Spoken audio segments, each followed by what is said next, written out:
Sponsored by RxCardClub.com. Get a free prescription drug card and save up to 85% on prescription drugs. RxCardClub.com. There will only ever be one Nick Foles. My favorite Sports Illustrated cover came in 2013, back when I was still a print subscriber to the hallowed magazine.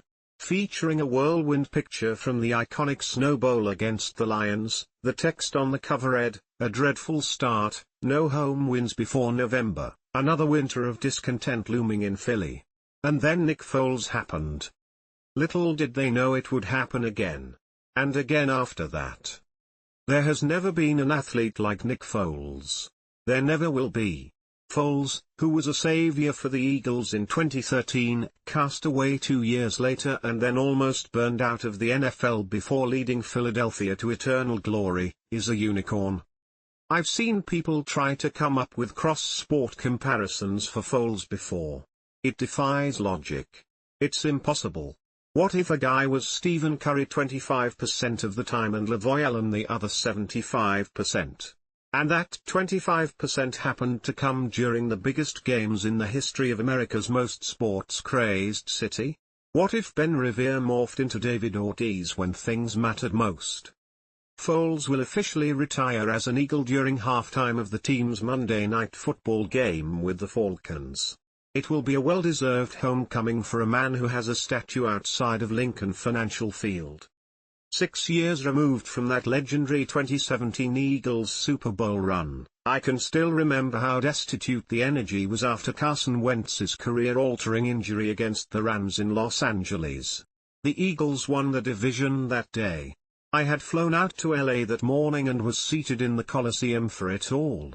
I walked out of the stadium convinced nothing would ever be the same again. I was technically right, but for the wrong reasons. It's part of the law now. It's what made that eventual triumph that much sweeter. The Eagles were the NFL's best team with the MVP favorite for the next decade, and then it was ripped away from everyone. It was the most Philadelphia turn of events possible. Then Nick Foles happened.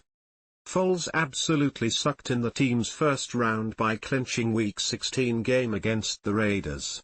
It was the coldest game I had ever attended in my pre-media days. Sitting in the link, freezing my ass off on Christmas Day, I knew beyond a single doubt that it was all over. It all fell apart. We know what happens next. Foles has an uneven performance against the Falcons in the divisional round until this random-as-anything play flipped his fortunes at the end of the first half. Foles made me think that luck was not simply a roll of a dice, but somehow a skill that could be wielded on the biggest of stages. Foles went supernova against the Vikings in the NFC Championship game, putting up the greatest performance ever in the city of Philadelphia, annihilating the franchise in turn. The underdog masks were out. Loser Vikings fans made the trip to South Philly to take over the stadium. The Philadelphia faithful took Minnesota's classic skull chant turned into a Foles chant.